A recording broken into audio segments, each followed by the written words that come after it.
You use earplugs, a white noise machine. You may even sleep in separate rooms. You know where I'm going with this? Snoring calls millions of people to lose sleep. But now a new treatment is saving marriages. It is a laser, a little larger than a pen, and it zaps out snoring and helps patients sleep better. Dr. Eugene Novak says Night Laze works by tightening the skin around the throat. I'm going to have you open slightly there. We're going to use our little tongue blade right into that area and just a series of pulses. Here we go. Now she says that this is much improved. She sleeps better and she feels like she can sleep all night. And they're not going to get a divorce. Treatments start at $1,000. Not cheap, but well worth it sometimes for a restful, snore-free night of sleep. All right, let's talk about hearing loss. Two big myths. It only happens to old people years after they listen to loud music. In reality, things that you do every day are damaging your ears, and it doesn't matter if you're 18 or 81. Hearing loss happens all the time. Julie Norin is a board-certified audiologist and director of audiology at the Hearing and Speech Agency, and she is here to put hearing loss in focus, and she's got lots of props of stuff that we use every day that's causing some of our problems. Julie, thanks for coming in. Hi, thanks for having me. So how common is hearing loss? It's more common than you would think. The Hearing Loss Association of America says that about 48 million people in the U.S. suffer from some form of hearing loss. So in reality, that actually equates to about 20% of the population. So what age are we talking about? I mean, when does it start, or when can you start the problem? Yeah, so hearing loss can actually happen at any age, but we typically see age-related hearing loss, which is the most common form of hearing loss. We see that start to occur usually around 65 or older. Okay. What's interesting is that the trend that we're seeing now is an age-related hearing loss is starting to happen at a much earlier age, around the age of 50 or so. Oh, wow.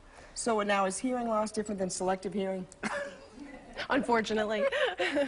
Tell us about some of the things you have here. I mean, these are things that are in our homes and stuff we use every day. They are, and it's actually quite alarming. Things such as a blender, a food processor, a hair dryer, those items operate at a level that's about 85 or 90 decibels, which is the level at which hearing damage starts to occur. Okay. So even though you might only be using it for a short period of time, continued use over an extended period of time could lead to permanent damage in your hearing. So I guess how do you use these things and use them safely? A lot of people will recommend using earplugs while you're using them. Really? Or limit your use. Maybe not blow dry your hair every day.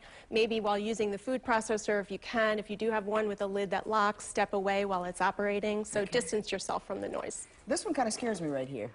Yeah, it's the whole retail aspect. It's unfortunate, and especially now that we're heading into the holidays and more people are going to be spending more time in retail stores. We go into bars, restaurants, retail stores, and we hear loud noise and blaring music. And a lot of times business owners think that that's a good way to keep a bustling environment. It's lively, it draws people in, and it might keep them there. But unfortunately, it could also be causing damage to their hearing as well as their own and their employees. So I guess what's the best advice for people? Because, you know, these are things that you're going to be around and have to use. Yeah, and we do recommend using hearing protection. Okay. So if possible, use something such as a couple of the items that we have here. We have some phone earplugs. You can also have custom earplugs made to suit the need that you have. Over-the-ear earmuffs will work as well, but we also recommend limiting your exposure time. Maybe using your volume, if you're listening to earbuds through a personal listening device, listen at no more than 60% of your total volume, and limit the duration of your exposure as well. How do you tell a loved one, you know, if you think that maybe they're experiencing hearing loss? The most common complaint that we hear from people that are experiencing hearing loss is difficulty hearing conversation. Okay. So a lot of times people will tell us that they think everybody mumbles, or they have difficulty hearing women's or children's voices. They might also experience difficulty hearing the television, so the television volume may be way up. So a lot of times it's focused on just difficulty overall having conversation, as well as listening and background noise becomes much more difficult. Where do you go for help? I mean, this is something that's kind of scary, you know, especially for somebody who's talking about 50. You don't even think of yourself as old. Right. We recommend meeting with an audiologist who you trust. The Hearing and Speech Agency offers a wide range of clinical services, from testing through treatment options, whether it's hearing aids or assistive listening devices. We certainly recommend doing something more sooner than later. No doubt. Yeah. All right. right, Julie Norin, thanks Yeah. so much for coming in. Thank you so much.